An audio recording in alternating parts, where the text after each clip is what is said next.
settle down. Things have changed, right? Thank you ever so much for coming. I'm Mike Ehrman. Lights in my eyes, we'll see what we can do about that. I'm the president of the Squirrel Hill Historical Society. We have members here and we have newcomers, and we welcome you both. We are a membership organization, and our 2018 membership drive has started, and there's ability to sign up tonight. We got forms in the back and on your chair, and I've already gotten a bunch of people signing up for the year, and that makes it easier. We don't have to mail you later in terms of older members, and we're always happy to get new ones. I want to introduce the leadership of the group. I'm president. Betty Connolly, vice president. Betty edited our first book. I'll explain that in a minute. Helen Wilson, vice president. Helen wrote our edited and did a lot of the writing in the second book. We have board members, Ralph Lund. We've got Toby Chapman is here. We have Wayne Bossinger is here. We have Audrey Glickman at the camera. She's here. And I think we've got Jean. You know, I'm not, senior Binstock, senior moment, Jean here. Jean's our newest board member. We also have Patty Hughes sitting in the back, who is manned the table, but is also our webmaster. And Patty, who has been webmaster for 14 years, has announced her retirement at the end of the year. She invented our website as well as a lot of other things in this group. And you will notice in early December a new website. We brought someone in, Janine Michaels, her name, she has New York TV experience, to redesign our website. And after that comes online, which you'll see by going into our normal website when we change. After that goes online, we also have to get another webmaster, and volunteers are welcome. In the meantime, the board has decided that Patricia is now an honorary life member of the Historical Society. Yeah, enjoy it in good health. She didn't know. All right, other things we need to mention tonight. Don't forget our next talk, which happens to be Barbara Burston, who's here, and me, will be on December 5th rather than the 12th. Tuesday the 5th, because we took some travel things we had to adjust to. So don't come a week late, you'll miss the meeting. All right. We have our Squirrel Hill book. We've sold over 200. We're still interested in selling more. It's in the back. $20 for members, $22 for non-members. If you sign up tonight as a new member, you can get the lower rate. We also have ordered a book, copies of a book that we published in 2005. You may not have seen it for a while, our photo book. It's holiday time, and we had some requests. So you can buy both books. The other book is $20 for non-members and $18 for members. And it's in the back as well. We haven't had copies for a while. The rest of the meetings, and we're all scheduled for next year, we want to get into our speaker, use the flyer to see what we've got lined up for 2018.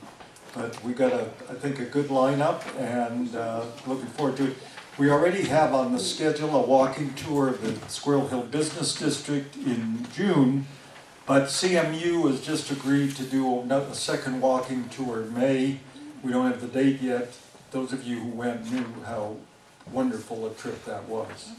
And those of you, I'm putting on notice now, when you see that date, those who don't sign up, I'm not going to ask CMU a third year in a row, and you miss something wonderful. So when we get to a date, it'll be a Saturday morning. Those of you who've been here for a while know that we try to mix together different kinds of talks here. Squirrel Hill topics, local neighborhood topics, and institutions in the area that make a difference to Squirrel Hill. The Pittsburgh Cultural District makes a big difference to Squirrel Hill, And I invited and was very happy to get a yes from Kevin McMahon, the Executive Director, CEO of the Cultural District, who's going to come to talk both about the past and, if he wants, about the plans going forward. Kevin went to college in Ohio, had a spell at the New School for Social Research in New York, and was Executive Vice President for some years at the Kennedy Center in Washington.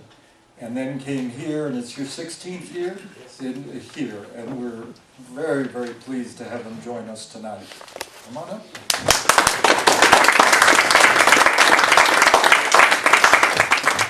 Mike, thank you very much. It's really an honor and a privilege to be back in the neighborhood that my wife and I actually started in Pittsburgh, and it's great to see the Burstons here, since they were our behind-the-fence neighbor, one of the very first Pittsburghers to greet us when we moved into our house. So it's great to see you, Barbara and David. One of the takeaways I hope you'll go away tonight with is that the Pittsburgh Cultural Trust does a lot of things. Although there are a lot of people in this room, and I would suspect that almost everyone in this room is very familiar with the Trust. And it's always dangerous when you say, I'm going to tell you something that you don't know about the Trust. But this group in particular, this is an informed group, so I'm a little on my edge here about giving you some information about some of the amazing things that go on downtown. And first and foremost, I want to thank you for this opportunity, and to thank you for your ongoing support of what we're trying to do in our downtown with the Cultural Trust and the Cultural District. It is a wonderful, wonderful place, and one of the things that has always amazed me when I talk to long-term Pittsburghers, and there are many long-term Pittsburghers, I'm not one of them, is that people think that every city has a cultural district like we have in Pittsburgh. I have to tell you, that is not true. I've worked in a number of different cities, and I've been to many other cities, and I'm sure many of you have too, but it's a wonderful, wonderful jewel that we have here, and we are just so fortunate. And I know that this part of your name is a historical society, and one of the things that we are so fortunate about in our own downtown is that many cities, when the Exodus took place and people abandoned the core cities, and they decided they were going to renew those cities, at least with respect to the cultural district, they did not come in and tear all those wonderful old buildings down. Yes, there were a few buildings that were torn down, but by and large, we kept and maintained those beautiful facilities that are now Heinz Hall and the Benedum Center and the Byam Theater, etc. Many cities were not as fortunate as Pittsburgh. They took those old movie theaters and those old places and clear-cut them in an effort. And certainly New York City, Lincoln Center, all new, brand new, shiny, but it's not like we have in the Cultural District in Pittsburgh. My old stomping ground in Washington, D.C., the Kennedy Center, beautiful facility, wonderful facility, but all sparkling new, and there's a different kind of history there in that building. It's not that it's bad, but it's not what we have in our beautiful facilities in our city here in Pittsburgh. So just because I'm going to start off with some history here. Again, I do this slide because there are sometimes when I talk, people don't actually know where the Cultural District is. I'm sure you all know it, but just in case there's a visitor to the city tonight, it is between Stanwyck Street and the Convention Center, and it borders Liberty Avenue and then the Allegheny River along Fort Duquesne. Just as an aside, just a factoid, it's not a designated city space. There are no official city boundaries. It's not a bid. There's no taxing authority of the trust. It's just sort of where we claim the cultural district to be.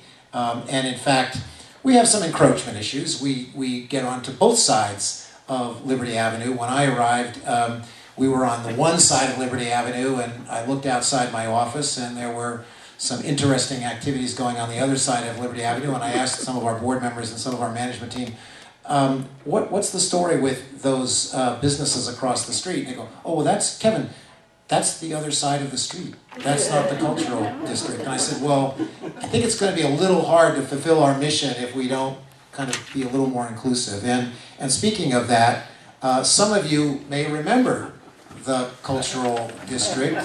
Just a couple years ago, I tell people all the time, there was another kind of entertainment going on. And for some of you newcomers, the cultural district was Pittsburgh's notorious Redlight District. I am told that they actually, in the 70s, maybe 60s, 70s, and even some of them into the 80s, there were a lot of like B movies, gangster type movies that were filmed in Pittsburgh. Principally, I'm told, because they didn't have to spend a lot of money on sets, because they could just drive down Liberty Avenue or Penn Avenue, and it was really as bad can be in terms of authenticity. This shot right here, and I've got another shot in a second, this is actually where the Cultural Trust corporate offices are today. My office is right above where that adult name is. Some of you, no one I'm sure here, will admit that they were at the Art Cinema, now the Harris Theatre, right on Liberty Avenue. But along came a group of what we call civic leaders in Pittsburgh. And this is such a great story about Pittsburgh, right? One of the great things about Pittsburgh, we get things done because we bring people together, organizations and individuals, to make things better. And when I talk about the Cultural Trust around the world, and we also talk with visitors that come to Pittsburgh and say, how did you do this? How did the Cultural Trust get started? I talk about the fact that, because many places, it was the government that sort of got in and said, we have to revitalize our downtown. It's falling apart. But think about what was going on in our city and in our region when the Cultural Trust was created. Mid-'80s, right? What was going on in the mid-'80s in this region?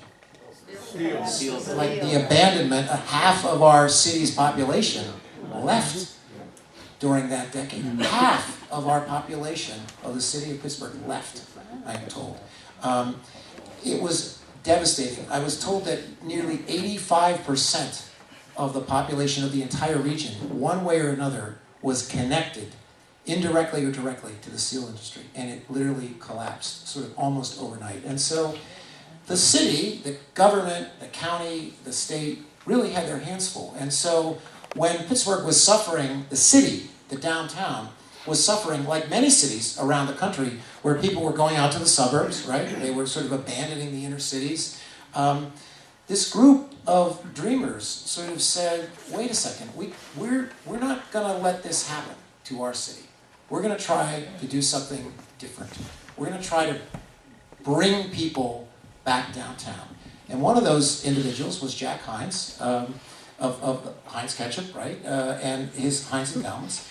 And he loved the symphony orchestra and loved the arts. And his original idea, actually, was modeled a little bit after Lincoln Center. He wanted to build a beautiful new kind of Acropolis-type facility. Interestingly, does anybody know where he had planned that to be built?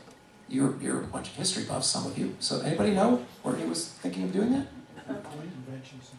Not the convention center, but it was in that area. Strip district. Not the Strip District. It was downtown. It was another controversial site. The Civic Arena. Prior to the Civic Arena's thinking, there was that kind of place up there, and it was like on the hill, right, the lower hill. They were going to clear cut that, which of course they did for the highway and the arena, but they were going to clear that off, and that's where they were thinking. Well, that didn't get a lot of takers. And I would be a little hindsight here, what a great thing, right? Because they went to Plan B. And there was this old, empty movie theater right there. I think Heinz Hall was Lowe's. Is that correct? Yeah. Lowe's, a movie theater that had been abandoned. It was abandoned. It was an old movie theater. And down the street was the Stanley Theater. It was also empty at the time. And he said, what a great facility. It's so beautiful. It just needs a little TLC. And of course he had the resources to put that TLC into it. And in the 70s, prior to the 80s, he created what was the first theater in the Cultural District, renovated it. Now, it was a great facility. The symphony finally had a beautiful home that was up to their standards of excellence, and all the other arts groups were using it, so it was a busy place, and there were some issues about, like, wait a second, I want that Friday night instead of, you having that Friday night, and there were some issues, because it was one theater. The other little dilemma, of course, going back to those photographs I was sharing with you a minute ago, was so people would come to the symphony or to the CLO or some of the other performances, and they drive into downtown, they park their car across the street in that garage, they would run across the street into Heinz Hall. The entire time they were at the performance, they would hope their car wasn't stolen, and that they weren't accosted. They'd run back to their car after the performance, and they'd go back home. So it was a great experience while they were in Heinz Hall, but not really a terrific experience for downtown. Not really a lot of economic development. The restaurants weren't getting a lot of business.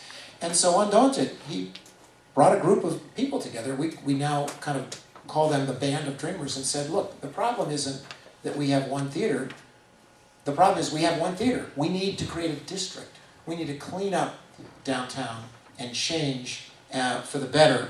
And we need an organization, and they put together the Cultural Trust. And so the Cultural Trust's mission was to go in and buy first and renovate these facilities. And so the Benedum Center, the first project of the Cultural Trust, about $45 million. It doesn't seem like that much right now, but in those days, that was a lot of money to put together privately without government support. The Bayham Theater, Wood Street Galleries, and a lot of great public art was created. And my predecessor, Carol Brown, was hired to be the first president of the Cultural Trust, and put together a board with the help of Jack Hines, and really pretty much the rest is history. A great new cultural district. And when you think about what the cultural district looked like, even a few years after that, the transformation was miraculous. People couldn't believe it. Now, it was also a work in progress, right? So we still had this juxtaposition.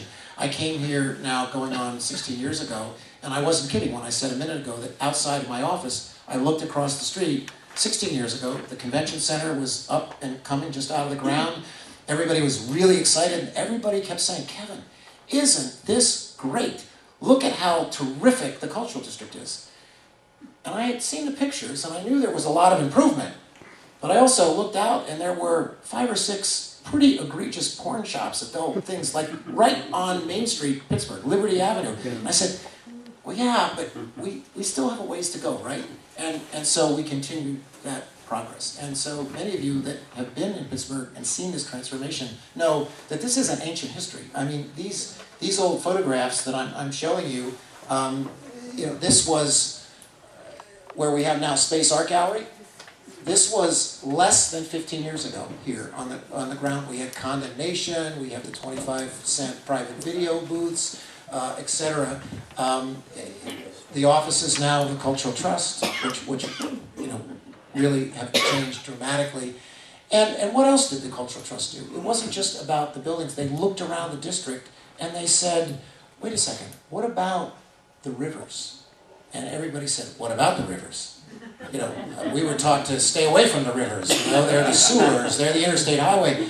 Coming from New York City and then Washington, D.C., this is actually a true story. When we first were looking to buy a home in Pittsburgh, my wife and I were looking around, thinking that we would end up living downtown, in a cultural district somewhere downtown. And we were surprised at the lack of variety of housing downtown, and that's why we ended up in Squirrel Hill, which we loved. We were in, some of you may be familiar with the Pennsylvania. It's an apartment building. The railroad station is still there. So it was converted to a apartment building. And it's a nice apartment building. And we went in and we were talking to the real estate agent. And my wife said, so do you have any apartments with a water view? And this very nice young lady, who was the real estate agent, looked at her and said, what water? I'm not making this up. What water? And Kristen said, you know, like the river, right there. And she goes, gosh, no one has ever asked me that question before. Our computer isn't set up to which side of the building has the water view and which has the interstate highway, you know. And I said, well, are there any apartments with the water view? And she said, I don't know, but let's go up and look. And so we looked at 5 or 6 units and there wasn't one. You know, the trust, long before River Life Task Force, long before the sort of river trails, the Cultural Trust took on the first new riverfront park right on the Allegheny, and for more than 10 years it was like the only one, and took what was a terrible site and made it into this beautiful award-winning site. Doc Johnson's Magic Love Potions is now Magnolia Park, right on the corner of 7th and Penn Avenue. Katz Plaza, where we now see the Theater Square building and the O'Reilly Theater. Pretty rough stuff, not too many years ago. We see lots of wonderful new adaptive reuses of old buildings and some great new architecture at the same time. Obviously, you recognize the new, beautiful August Wilson Center award-winning building. So let me back up before I get into some of the programmatic things that we do, and just to make sure everybody's on the same page. What is the Cultural Trust? So the Cultural Trust is a not-for-profit organization. It was founded about 30 plus years ago. We're a $60 million a year arts and economic development organization. Our governance is by a self-perpetuating board of trustees. In that $60 million, we raise between $10 and $12 million a year in philanthropy in order to balance our budget. One of the things that, and we attract through our arts activity more than 2 million people a year into the cultural district. More than 2 million people a year, and that number continues to grow. In fact, when I was meeting with some of my colleagues from other art centers around the country, one of my good friends that runs an art center in Tampa, Florida, was sort of proudly saying to me how their tickets were growing at about 8%.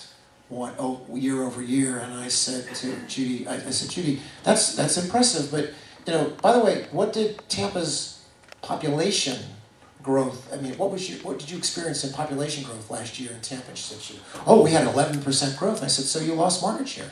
And you know, we can say we've gone in the last 12 years, we've gone from roughly over 1.1 million people a year coming into the culture district to over 2 million people here just in the last decade. And largely that is due to just doing more stuff, more interesting stuff that's drawing people into our downtown, and a wide variety of things. And one of the biggest sort of things that we need to do a better job, and I promise not to make a big financial pitch to you, so relax. There'll be a modest advertisement somewhere along the line. I'm not sure where I'll slip that in terms of contributions, but you already had your pitch from Mike about joining the association here. But we are an upside-down organization. Nearly everything we do loses money, even when it sells out. Now, you might say, so Kevin, how long have you been at the Trust? I mean, do they still keep you around and you lose money? That's why we're a nonprofit. If we, and by the way, everybody does. It's not just Pittsburgh. I mean, that's why we're a nonprofit. With few exceptions, our P&C Broadway series, so when we bring Wicked, or like this week we're bringing The Color Purple in. By the way, if you've not seen Color Purple, it's a fantastic show. Maybe I am trying to sell you a ticket, but it opens tonight. And then we have Motown, the musical, next week for Thanksgiving. So some great shows. When those big Broadway shows come to town, yes, they generally make money.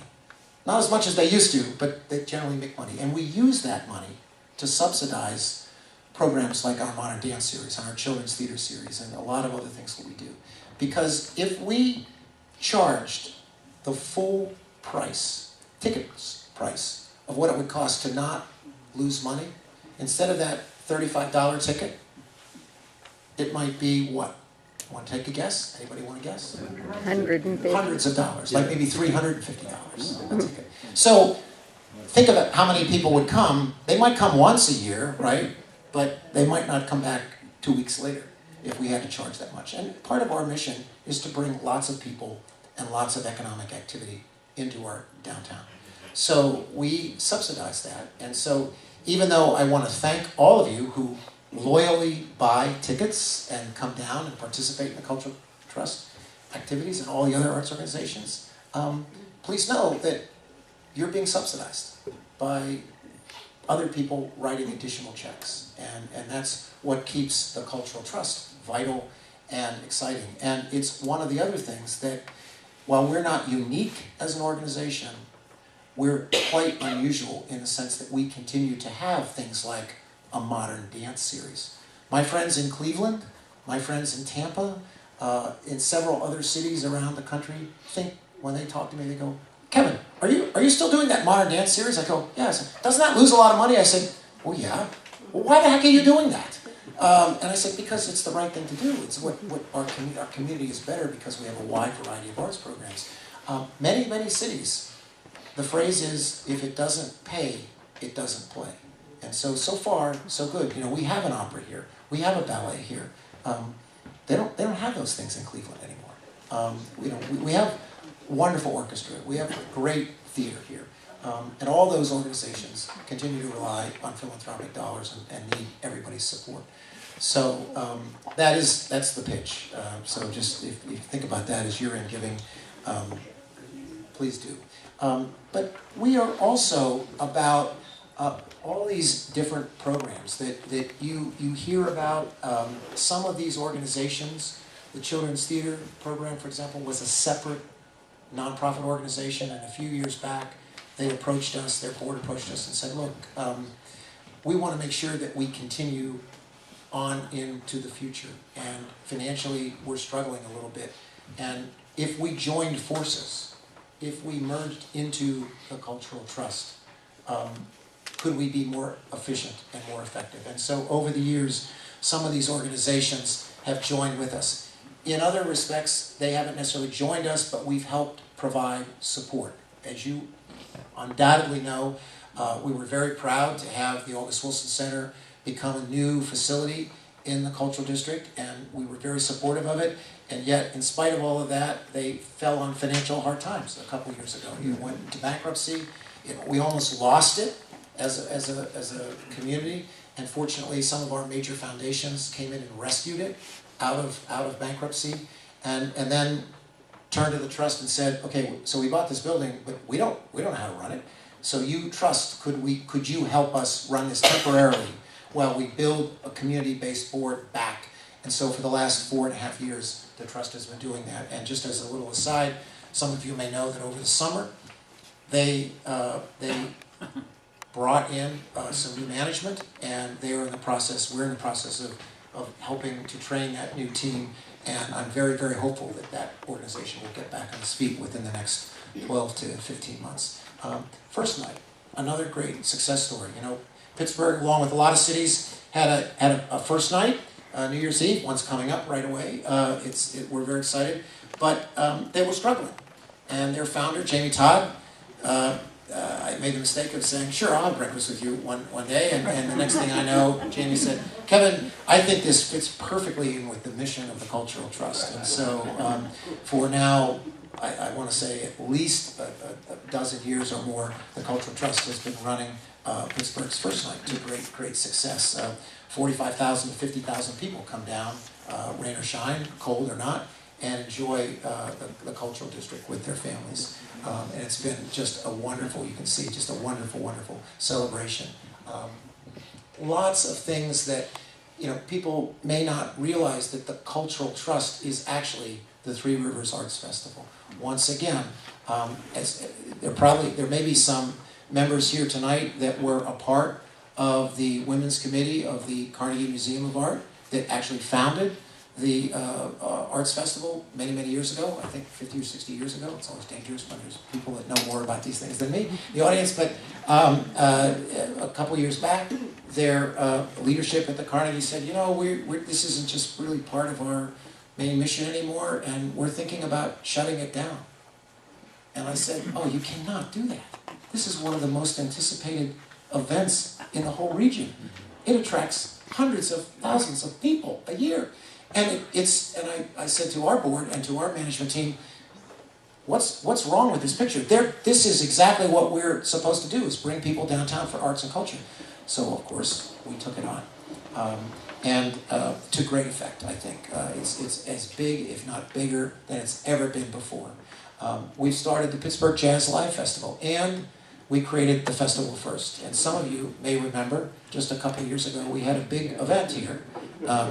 Our little big yellow duck. That was the Cultural Trust.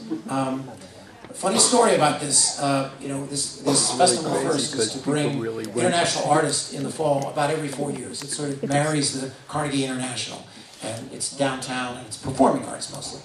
So my colleague, charged with sort of doing the choreograph for this event, it's a big deal, travels the world, and a lot of pressure on him to kind of come up with the next new big thing, right?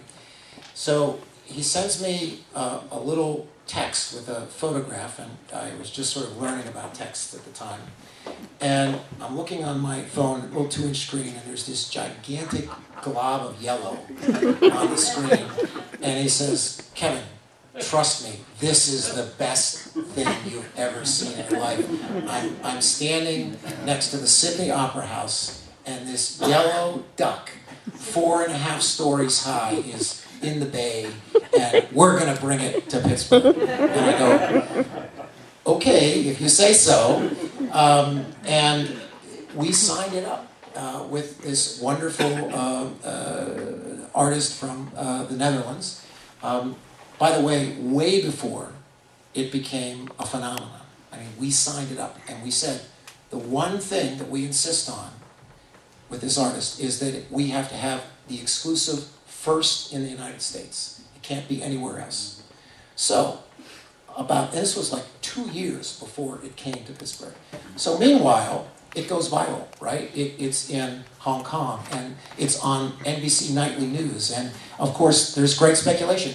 When is it coming to the United States? And so they had someone from Lincoln Center on NBC or ABC talking about how they've been talking about the artist. They had someone from CBS Sunday Morning, we're talking to the artist, and the artist says, well, actually it is coming to the United States. It's coming to Pittsburgh. And I had emails from my colleagues at the Kennedy Center saying, how in the world did you get that before we did? And then, of course, the next thing was, okay, we're going to do this. Is anyone going to actually show up to see this duck floating down the river? So I'm generally a little bit paranoid about things, and want, of course, like we all do in life, success. So we have these things called gallery crawls. Some of you have probably been at them. We do them every fall, winter, spring, and we usually attract anywhere between 7,500 and 15,000 people, depending upon the weather. And so, brilliant idea, I said to our program group, okay, well, we're gonna put a little guarantee, a little insurance in the duck. We're gonna do it on the Friday night of our fall gallery crawl, because at least we'll have 10,000 people there and it won't be a big embarrassment. So we agreed to that, and we're planning for this, and we're planning for this, and we got a little publicity, and we had some help from some of the media starting the buzz on this. So it's 4 o'clock Friday. The duck is supposed to be towed up the river at 6:30 visible from the Clemente Bridge here. You can see where we are here, PNC Park. And it's 4 o'clock. And the 3 or 4 of us were coming back from a meeting on a Friday afternoon. We were over in Market Square area, PPG place, and I said, let's swing by the Clemente Bridge and just see how the concession stand, the guys that are going to sell the duck hats, and see if they're all set up and how it looks. Because, you couldn't see the duck. The duck was like way out of sight. It was way downriver.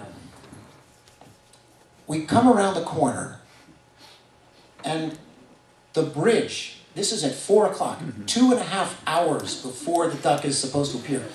The bridge is like you can't walk across it. There's so many people. And our sales guy, concession guy that was selling the hats, is like screaming, comes up to me and says, Kevin, are there any more hats?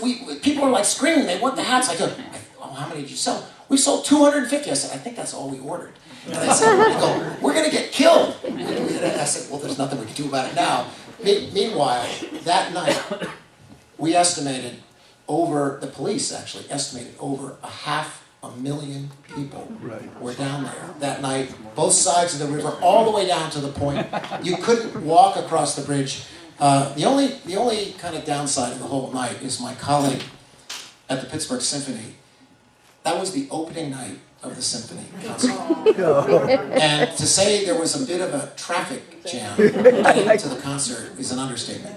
Nevertheless, it was a wonderful night for Pittsburgh, and of course, it's been written about all over the world, and has been now in numerous other cities. So that was the Cultural Trust. And we have another festival first coming up, actually next fall, and you can imagine there is a little bit of pressure on our programming team it's not going to be the duck, but what's going to be the next duck.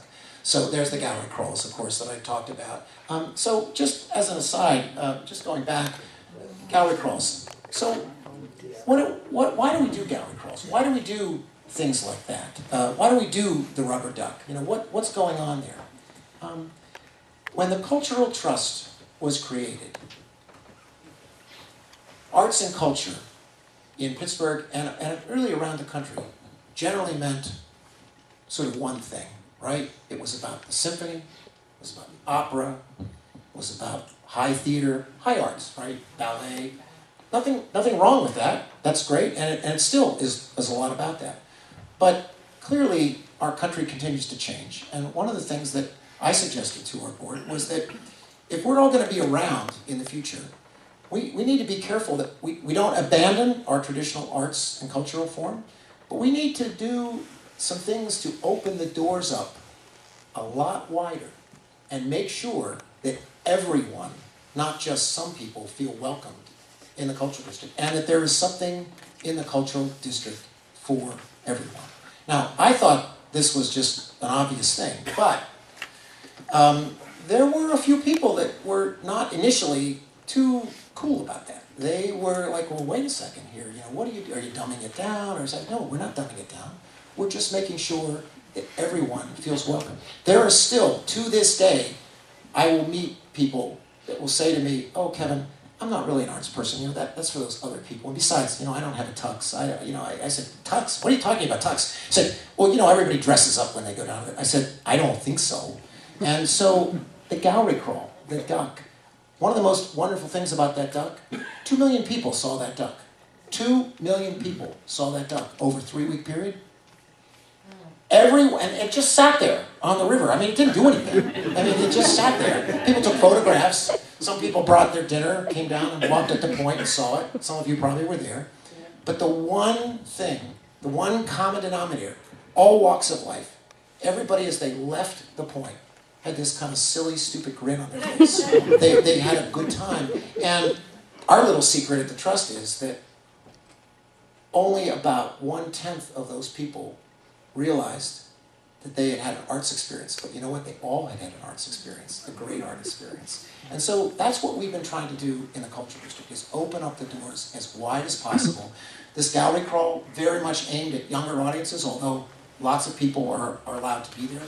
But we want to make sure that everybody feels, through our public art, where we put in interesting places, that's a bike rack. That's an artist commissioned bike rack. We now have I think we're up to 17 individually commissioned artist bike racks in the cultural district. Pretty great. They're so beautiful that when we first put them out, I would walk down the sidewalk and would see bicycles chained to adjacent trees. I'm not exaggerating. In fact, one time I walked by this place almost for 3 or 4 days, and I finally put a little Post-it note on this bike and said, with a little arrow saying, you know, that's a bike rack. And sure enough, the next day he had it put onto the actual bike rack. Outreach. You know, certainly we do an enormous amount of work with our young children, teaching teachers how to get arts back into the classroom. Lots of arts organizations are doing that. It's critically important for our future. These children just eat it up. I mean, they love the arts. They just don't have the opportunity as much as they used to experience it. And it is, if you ask me, what is the single biggest concern of people in my world? It's the future audiences. Yeah. That is really what it's all about. We go to performances, I know you've been there, you look around, there are a lot of empty seats. And there are a lot of people that might look like you, but don't look like anybody else. And we need to work on that. We need to make sure that our young people feel that there is something in the downtown area, in the cultural district, for them. And we're working on that. And the Theater Square complex, our Cabaret Theatre, is a great example of that. You know, we now bring wonderful, some might call it more accessible art and culture. It's a great show going on right now in the Cabaret Theatre by our friends at the CLO, Xanadu. It's pretty wild. I don't know if anybody has seen it, but it's pretty wild, but it's a lot of fun. Beautiful, beautiful crowds coming in there. The O'Reilly Theater, award-winning Michael Graves Theater. Beautiful, beautiful facility. Public Theater does a fantastic job. 225 performances a year just by the Public Theater, bringing great audiences into their beautiful facility. And of course, our friends down at Heinz Hall. One little, I know you like the factoids. Mike was saying, Kevin, I love the factoids. The Cultural Trust sort of owns and operates almost all the theaters in the Cultural District. However, because of that accident of history, remember I mentioned that Heinz Hall preceded the Trust, so the Symphony actually owns Heinz Hall and operates it, not the Cultural Trust. However, to confuse everybody, the Cultural Trust occasionally rents Heinz Hall from the Symphony, when the Symphony isn't using it, to present Broadway shows that we put on. So it's no wonder that people are confused about who does what. But at the end of the day, I don't care whether people are confused. I just want them to come down and enjoy themselves into what we do. The Wood Street Galleries. We operate 9 art galleries in the Cultural District. All kind of curated. They're not necessarily programs that people can buy, although occasionally we do have artists that come in that sell their work. We're especially proud of this one because, to my knowledge, this is the only, it's dangerous when you say only because there's always an exception to that, but I believe this is the only art gallery that's housed in a transit building. You know, it's above the Wood Street transit station. And it was a great collaboration that we have with Allegheny County and still is today. Space, I already mentioned, former porn shops, 937 Liberty Avenue, the home of Bricolage Theater and Pittsburgh Playwrights. That's another one of our facilities. That was a massage parlor, by the way. Bricolage is bringing some great work into the Cultural District. Arcade Comedy, just a couple of weeks ago, we had the ribbon cutting for the Trust's newest venue. 2 100-seat theaters. They are doing a fabulous job. This is a young company that's been growing exponentially, bringing tens of thousands of people into the Cultural District. Very diverse crowds, by the way, in to see comedy, and they actually are teaching people how to do that. I've already talked about this, how these wonderful mergers come in. We keep the brand, but we operate them much more efficiently. And one of the other things that we don't, this is really getting in the weeds, that we don't talk about that I am especially proud of, is that about 15, 16 years ago, we got together with the other major arts groups downtown and said, look, we recognize everybody wants to be their own organization, but are there a couple of things that if we did them together, we could be more efficient and save money? Not mergers like the other slide, but what could we do that would be more effective and efficient. And so we created something called shared services. In truth, it took a little cajoling to get people together, the carrot and the stick, right? We had some of the foundations saying, you will cooperate. And if you do, there'll be reward, and if you don't, you're going to be in trouble. So we got together and said, what can we do? What's the low-hanging fruit? I'm not going to tell anybody what shows to put on, but do you care where we buy our pencils and pads from? Do you care where we buy our computers from? Do you care where we buy our medical plans from? Aha! Now we're really saving some big money. And so through the shared services program, we did joint purchasing, saving over $1.6 million a year collectively by these 6 organizations. So, and that's right to the bottom line. That means we could put more money on our stages and in our galleries. So it's been fantastic. We also said, gee, occasionally, maybe we could send out 1 brochure instead of 6 brochures and tell people what we're doing down the Cultural District. So some joint marketing. And then finally, a few years ago, we were all struggling with the technology and saying, you know, we all had ticketing systems, they were all inadequate, and we said, we need a new ticketing system. So the Symphony was out looking for a new software system, the Trust was, the O'Reilly, the public was, and I said, you know, if we all could agree on the same system, maybe we could get a better system, and I'll bet we could get some people to pay for it if we used the C word, collaboration. And indeed we did. So we now, the Trust does operate a common ticketing system for all the organizations. And along the way, one of the other kind of wonderful things that was a result of that is that you can, isn't it amazing, you can actually go online and buy tickets to a Cultural Trust Broadway show and a symphony concert and a play over at the O'Reilly Theatre by the public, all in one transaction. And it may sound to you like, Kevin, that's like a no-brainer. I mean, of course, you would be surprised at how difficult it was to get people to agree to that. I mean, at one point, I was sort of a little animated and said, do we really need to do research to ask people if they want to make 3 phone calls, pull their credit card out 3 times, that they would like to do that, as opposed to 1 transaction? So we've been able to do that.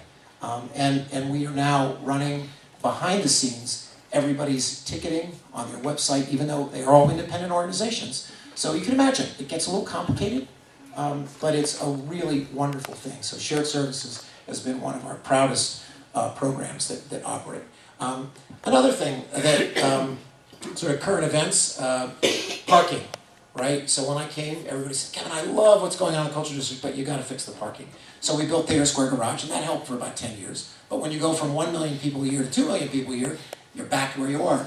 So a couple years ago, we were talking to some of our tech gurus in Pittsburgh, and they said, you know, Kevin, technology, we can deal with this. And so Park BGH. So we have a free app that you can download either on your smartphone or on your computer, and it tells you up to the minute, literally within 2 minutes, where parking is available and where it's not. And it's really been incredibly successful.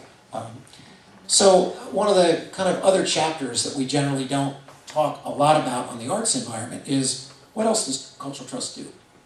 I mentioned we're an economic development organization, and part of that is what can we do not only to get people to play downtown, but live downtown. Some of you may know that it wasn't too many decades ago that there was actually, I am told, a law on the books in the city of Pittsburgh, zoning, that prohibited downtown in the Triangle residential apartments because the property was too valuable for people living there. It was to be for industry. Long gone now. But again, not a lot of people living downtown. And in fact, about 15 years ago, there were roughly, as really stretching it, about 3,000 people in total in the whole Golden Triangle. That was it. You know, if you don't count the jail, that we don't count the jail. But 3,000 people living downtown. Now there are over 15,000 people living downtown, and a lot of that growth has just happened in the last 5 or 6 years. So an amazing transformation. The Cultural Trust, not all by itself, but I would argue really spearheaded that revival of getting people to rethink how they think about living downtown. And a good example of that is our Encore apartment building. This was a project that was put up now almost 15 years ago. It was on a property the Cultural Trust owned, right along our oceanfront property, right there along the river. And we wanted to prove that if you build it, they would come. And so this is a 160-unit, beautiful apartment building, modern building, beautiful views of the river, great views of PNC Park. People really didn't think that it would work, pencil out as they call it, and that people would actually come. Since the day it opened its doors, it has been fully leased up. And by the way, what people are paying to rent those apartments, these are rentals, these are not condominiums, might surprise you. A 2-bedroom, 2-bathroom, relatively modest condominium on the oceanfront side, the river, the water view. Take a guess what the monthly rent is for one of those apartments. Anybody? $1,800, $1,500? $3,100 a month. Now, some of you might say, oh my gosh, you can buy a house for that much out in the suburbs. Yes, you can. But guess what? Not everybody wants to live out in the suburbs. And increasingly, a lot of people really don't want to live out there. They want to be downtown. They're not buying cars. They want to be able to walk to the sports stadiums, to the great cultural district, and walk to work. Living downtown, I now live downtown. Not because I didn't love Squirrel Hill, by the way. We have great neighbors. But my wife and I were always downtown every night. We're a little weird, right? I mean, that's part of my job. And she said, what are we doing this for? We have great neighbors, but we never see them except when they come down to the cultural district. So we put the house on the market and we're renting an apartment downtown. It is a work in progress, I will tell you that, but it's wonderful. Fantastic restaurants, of course, great cultural things, and more and more options for housing. Which brings me to our 8th Street block. Very soon, you're going to be hearing a lot more about another huge project of the Cultural District. So just an orientation here. You see 7th Street Bridge, 9th Street Bridge, Kappa School, the Convention Center, that highlighted area. That's what we call the 8th Street block. We are in the process of working with private developers to create a new downtown neighborhood. Potentially 700 to 800 units of housing, right there. Critical mass, wonderful retail, although, we're not bringing Nordstrom's, so don't get too excited about that. But, great restaurants, great amenities. It's going to be a fabulous new place for people to live. And we really do think the time is right to do that.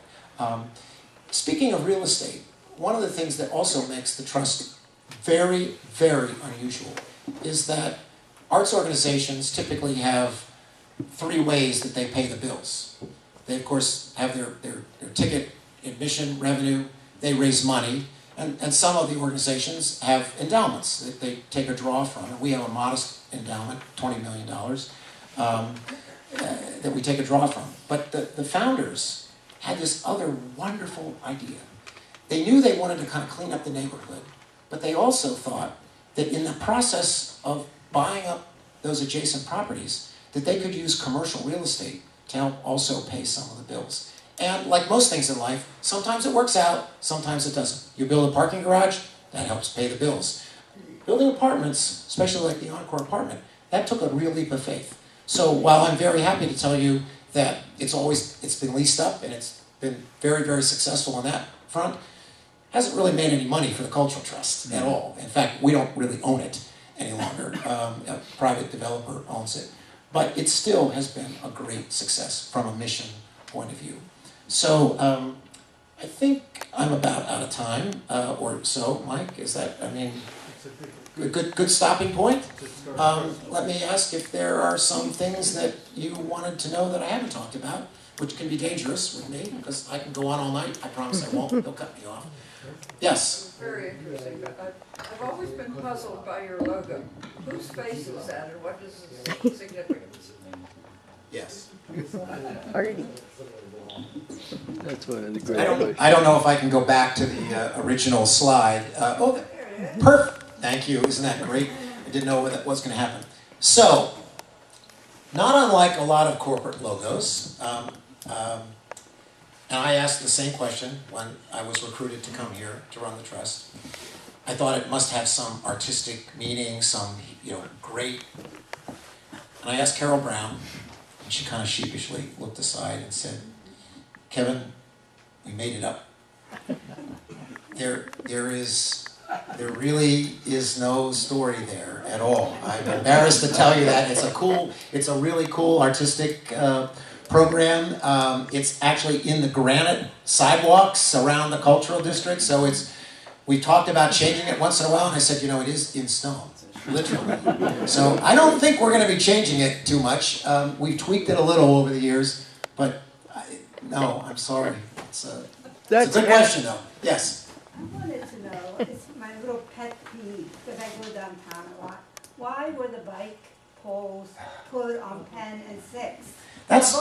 So why do we have a bike lane on Penn Avenue of all the places to put a bike lane, right? Yeah. So based on the question, so here's my response. You can imagine I've gotten a lot of questions like that. So people come up to me and go, "So Kevin, I see you've got a bike lane now in the Cultural District," and I go, without answering, I go, "Yeah, do you like it?" And so some people, "Oh, it's fantastic, it's great, it makes Pittsburgh." I said, "Yeah, we were really pretty much very enthusiastic about that." And then if someone says, "That's the stupidest thing I've ever seen done," I go, "Oh yeah, that's the Pittsburgh City, that's our mayor, we had nothing to do with it." And it's a little bit of both, to be honest with you. I will tell you that there probably wasn't as much thought given to location of that as there might have been. There was some, and certainly we were consulted, but the city was determined to put Pittsburgh on the map as a progressive city. And I will tell you that, in fairness, and it does sound like I'm leaning a little bit to pro-bikes, but believe me, I've had my share of problems personally with that bike lane in terms of traffic. I will tell you that it is important for Pittsburgh to have these bike lanes. I will tell you, I go around, I know many of you travel too. You go around to cities all over the United States, let alone all over the world. Many, many cities are way ahead of us. And if we're going to continue to attract organizations like Google or Amazon headquarters too, we need to be thought of as a progressive city. And bicycles have a major place in our future. So, what the city needs to continue to do, and one of the biggest complaints I get is, "Kevin, I'm in my car, I'm on Penn Avenue, I'm running late, it's bumper-to-bumper traffic all the way out into the Strip District on Penn Avenue, and I look over, it's February, and there's not a single person in that bike lane," right? I mean, some not against.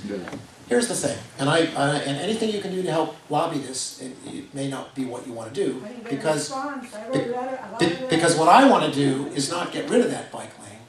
I believe that people will be very supportive of that bike lane if, when they are stuck in traffic and they look over and there are hundreds of bikers in that lane, they'll go, "All right, well, they have a right to be there too, because it's being utilized." Why isn't, first of all, it is being utilized more than you would imagine. They do counts, and the Pittsburgh Downtown Partnership, it does a lot of good work on counting the number of bicyclists on there. You'd be surprised, there are more than you might think. But number two, why aren't there more? Why aren't there more bicyclists on that stretch of bike lane in the Cultural District? Because it doesn't go anywhere, right? So you go to 16th Street, where the bridge is, and you take your life in your hands, because it just ends. And my point is that if the mayor really wants to demonstrate utilization of bikes, we need to get the courage as a city to extend that bike lane all the way out, through the Strip District, through Lawrenceville, out to the 62nd Street Bridge, up Penn Avenue to Bakery Square, all the way, bear with me, all the way out to Braddock, down to Regent Square, back down Forbes, right through the center of the universities, and right back downtown. Hook up the Furnace Trail with that. If we did that, I truly believe that we would not see hundreds of bicyclists. That's right. We would see thousands and thousands of bicyclists that would be on that loop all the time, in the winter, in the spring, in the rain, in the snow. I've seen it in other cities. We just have to get the courage to do it. And I know it's going to be a long struggle. Why Penn Avenue though? Why did we do it on Penn Avenue? Where all the traffic is. So why did we do it on Penn Avenue? Part of what my own personal complaint is on this, and then I'll move on to another topic, but is that what we needed to do is eliminate the on-street parking on Penn Avenue so that we would have still 2 lanes going in. Right now the problem is because they really only have 1 lane of traffic going in. So, by the way, if you have problems on Penn Avenue, what should you do? Don't drive on Penn Avenue. Come down on 4 Duquesne Boulevard. Leave early. Go on Liberty Avenue. I tell people that, all kidding aside, Penn Avenue is not your best way into the downtown. The Right. reason I'm so against them was one night I was there and an ambulance could not get through. I know, And I I've said- seen it myself. You know, the cars couldn't move over because of the poles, and the ambulance was stuck. But the cars couldn't move over because people were parked on the other side. The parking, if they didn't allow parking on the other side, the ambulance could get through. Right. It's not the fact that we have a bike lane, it's the fact that we allow cars, only 1 lane of moving cars and the other lane is static. That's my opinion. I'm not a traffic engineer. I'm going to move on to the next question. Yes, Mike? A few years ago, there was an announcement of a development. Howard Hanna had a contract. Is that the 8th Street block? Yes, yes. Thanks, Mike, for bringing up bad memories. So about, 10, 12 years ago, we announced with great fanfare a major development on this 8th Street block. And it didn't work. You know, perfect timing, right? It was 07, 08. You know, the year of the financial collapse. And so, fortunately, we have a lot of smart people on the Cultural Trust board that said to me, Kevin, this is not the time to start a $500 million real estate development downtown. Let's put it on hold. So we did. And it was difficult to do, but it was the right thing to do. So that's what, Mike, that's what this is. Yes, sir. With Hamilton coming in next year or the year after, how many years in advance do you get these Broadway shows coming in? Like Hamilton and The Lion King, how many years in advance do you have they come in? Like, do you have the same contracts with them? So the question was, when we have Hamilton come in and Lion King in, how do we get these shows and how does that all work? Each of these shows, each of these big shows are separate companies. They're separate organizations. And so we sign individual contracts with each one. These are highly complicated contracts. There's no standard contract in the business. And they are multi-million-dollar bets, is really what they are. They don't sell out, too. Well, we want them to sell out, but guess what? Sometimes you don't know. I'll give you an example. This is a little dangerous here. So, Book of Mormon, some of you saw it, some of you probably would not want to see it in a million years, right? Because of what it was. Huge popular show in New York City. Everybody thought it was going to win the Tony, but weren't sure because of its content, very adult. By the way, some of you that haven't seen Book of Mormon, maybe the most offensive show I've ever seen in my entire career. And I've seen a lot of shows. I've had people that come up to me and say, Kevin, don't worry, I won't be offended, I'm not Mormon. I said, no, you don't understand. This is an equal opportunity offender. You can be atheist and you will be offended by the show, I guarantee it.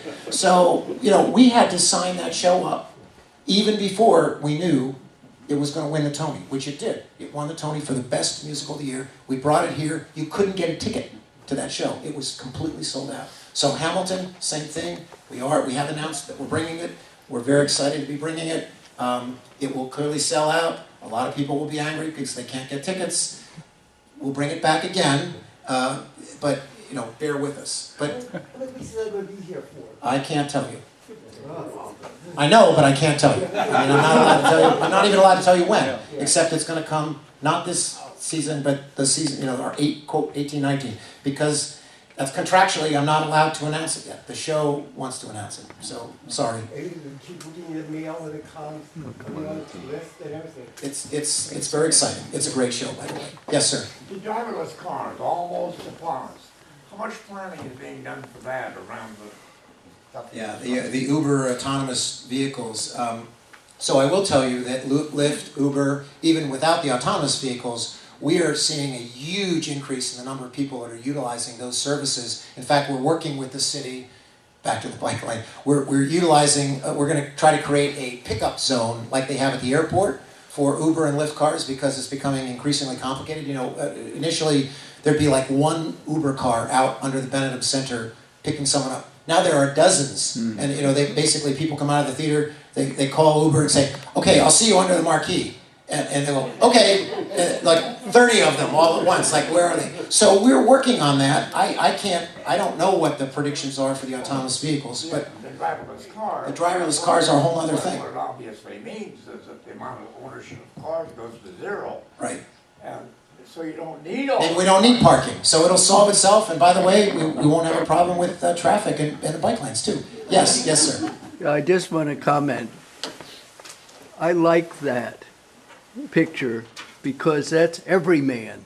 You're not appealing just a small number of people with esoteric tastes. You want everybody to have an opportunity to get an art experience of whatever kind, and I think that's the perfect face. Well, I'm going to use that. That's a great great line. I appreciate that. Thank you. And that's true. That's part of our mission. We definitely, as I said earlier, that's what we want to do.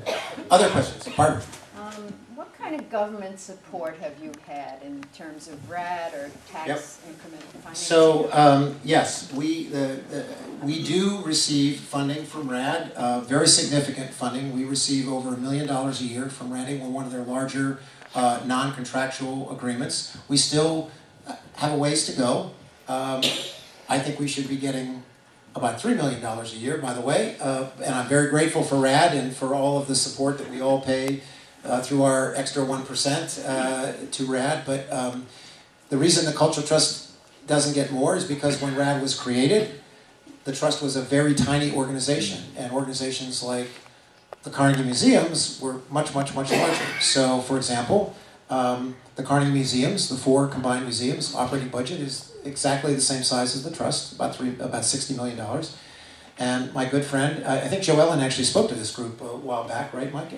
And we're good friends. And Joe Ellen, Carnegie gets $3.1 million a year. So I'm a little jealous, but we're getting there. We've been very, very blessed. Each year, the RAD board has been giving the Cultural Trust significant increases. So we're over $1 million now, and every year we keep getting a little bit more. It's going to be a few more years. I probably won't be around by the time we get to 3, but we'll keep getting there. We get very little support from the federal government. In fact, this year we're not getting a single grant from the National Endowment for the Arts.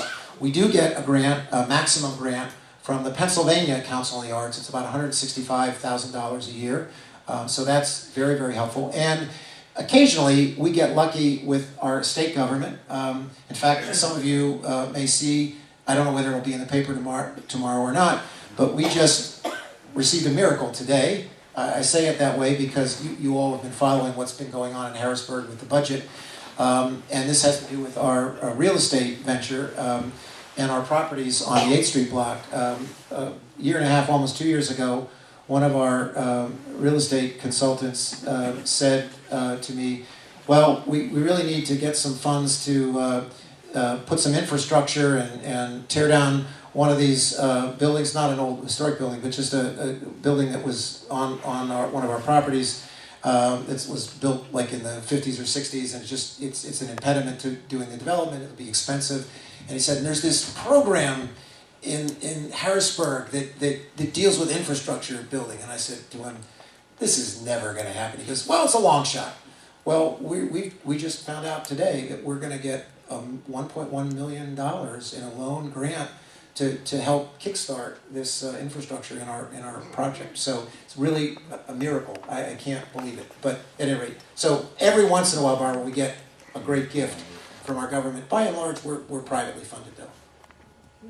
Other questions? Yes. On the 8th Street block area, are there many historic properties? So the question is, on the 8th Street block, are there many historic properties? There are some, and in fact, one of our projects right now, it depends on what you mean by historic, so I have to kind of be careful because I'm talking to experts in this room. So we have a number of older buildings, and part of the 8th Street block is in the historic district. Part of it is not, most of it is not, but some of it is. And so a project we're working on right now with another private developer, Trek Development, there's a big crane in the air actually right now. They purchased 2 older buildings, about 9 stories high, and they are renovating those, and we sold them 2 other adjacent properties, surface level parking lots that we owned, and they're going to combine those into a new 140 unit residential apartment building. So we're all about that. We actually created the first new loft conversion. Some of you are familiar with 9 on 9 restaurant, right in the corner of 9th and Penn. Above that, the Cultural Trust partnered with a developer to convert that old building into 32 rental apartments, beautiful loft apartments. And so we still see, and that's certainly our preference, that these older buildings are preserved to the degree that are possible. I have been told that the Trust did, in a few instances, remove some older buildings in the Cultural District, where the O'Reilly Theatre is and where the extension to Heinz Hall. There was, I may have the name wrong, the Moose Lodge building that came down, fortunately before me, but you know, sometimes you have to break an egg to make the omelet. So we're trying to be very judicious. But our headquarter buildings, where that I showed you earlier, was another really beautiful old building that we restored right on Liberty Avenue, a series of those buildings. Wasn't Trek involved with you on the 909? Trek was involved with us on 909. They're a great developer. They are really first rate and all about it. Are you giving me the hook, Mike? Is it time for me to end? I'm just watching to see if there are more questions. If there are more questions. Yes? Did you do the 2 humanities festivals? Were you involved with those? That is a project of the Cultural Trust that we worked with in collaboration with Carnegie Mellon University Humanities Department, and we're hoping now to do that every single year. We have one coming up. We're really excited about it. I would really implore you to do more PR on that, because people don't know about it. Yeah, because it was very. I love it. You know, I went to both. Sort of under the radar screen, huh? Yeah, sort of. Yeah, and I think you could promote that thing to the point where, because you have the Osher Lifelong Learning at correct CM, at Carnegie Mellon. That's yes. where you really want to push it, I think. Yeah. All right. Well, thank you for that, because we are going to do it. It's going to be again this spring, great. And we'll get the word out. It's better. Thank you for that comment. There was yes. Another really great feature of the Cultural District are the restaurants. Does the Cultural Trust work in any way with them? Absolutely. Great restaurants in the Cultural District. And again, phenomenal growth just in the last 5 or 6 years. You know, when I first came to Pittsburgh, I was amazed at when I would ask people, so if you had out-of-town visitors and you weren't coming to a show downtown, where would you go out to dinner? And I would get these blank stares, and you know, they said, well, I'm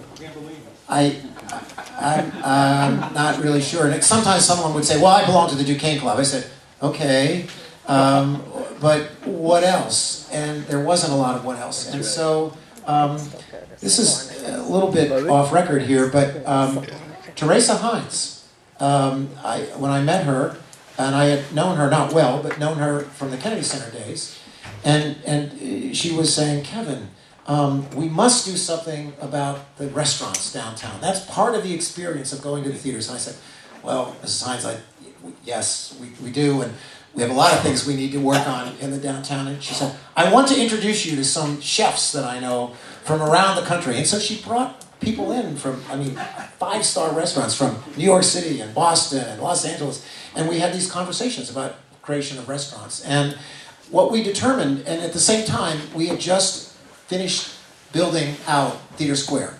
And we had the ground level retail that was available. And we decided that we needed to prime the pump. We needed to bring a high-quality restaurateur into downtown to show people. So Tony Pies, I don't know if you're familiar with Tony. He ran a couple of great restaurants. There's still one that he runs, Cafe Zinho, I think, is Spar Street. That's Tony. And he was running a couple of other real, Bon Vivant, I think, was another one of his restaurants. And we got to know Tony, and one of my colleagues knew him very well. And we said, Tony, would you take a risk and come down and open up a really high quality restaurant in the Cultural District, and we'll help you. That was a mistake. We got into the restaurant business. We didn't intend to, and we supported him, and he basically proved that a high quality restaurant was not only could make it, but was highly desirable. And within 3 years, 6 Pen, 9 on 9, Sonoma Grill, all opened up within 3 years of Tony being there, and then it exploded. The rest is history. And of course, I don't know how many of you have walked up and down Penn Avenue or 6th Street with meat and potatoes and taco and Bakersfield and the meatball joint. I mean, it's unbelievable. You could go out every single night for a month and not repeat the number. It's just phenomenal. All different kinds, high end, low end, middle end. It's phenomenal. And the one thing I love about it is half those people aren't going to the cultural theater. They're not going to the theater. They're just coming downtown, which is why we're trying to build the Cineplex movie theater downtown now. That's one of our other projects that's going. So if you know anybody that wants to have their name on a movie theater, I've got 5 of them. They're $1 million a piece. We have the extended payment plan, $200,000. I'm serious. You know, $200,000 a year for 5 years in perpetuity. Your name on a movie theater. Actually, David Burston and I were just talking about this the other day. I mean, we actually have a building. We have a location. So, do some of you know where the Bally's Athletic Club is next to the Renaissance Hotel, the Bayern Theater on 6th Street? Trust owns that building. Still has the swimming pool in it. Still has the basketball court in it. Now, here's a real history question. What was the Bally's Athletic Club building before it was the Bally's Athletic Club? Gateway Theater. Gateway Theater? The J.P. Harris before that. So it was a movie theater, Yeah. but before it was a movie theater, what was it? Wasn't a burlesque house. So I'll give you, no, that was next door. That was heaven. See, even though I wasn't here, I'm learning. I'm going to get tripped up. I'm sure I'm going to screw up this in a minute. But in 1896, the Alvin Theater, Pittsburgh's premier legitimate high arts theater, was the Bally's Athletic Club. There's nothing left of it. Well, there's actually a tiny little bit left of it if you know where to look. But long gone. It was converted to a movie theater, but it was a 2,200-seat proscenium theater.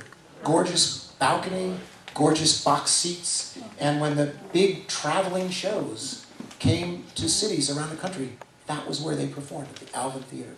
If you're in the Byam Theater lobby sometime, that long lobby that needs to be renovated, on one of the walls there's some old historic photographs. One of those, take a look at it. It's on the left side as you walk down the aisle. There's a beautiful photograph of the exterior of that 6th Street Alvin Theater, 1896. So we're not bringing it back to the theater, but we're bringing back 5 theaters and cineplexes. So you've been a great audience. Thank you so, so much. I really appreciate this opportunity. Thank you for being great friends in the culture group. Mike, thank you very much for this opportunity. What a wonderful program. We feel like we have 2 neighborhoods now, not just Squirrel Hill, but downtown that we belong to. We have a tradition here. Please take your chair over there. They'll show you where to set it up. I've neglected to mention that if you buy one of our new books tonight, all the authors are in attendance and we can sign the book for you. Don't forget the 5th of December, not the 12th. We'll be here next with Barbara and me. Thank you for coming.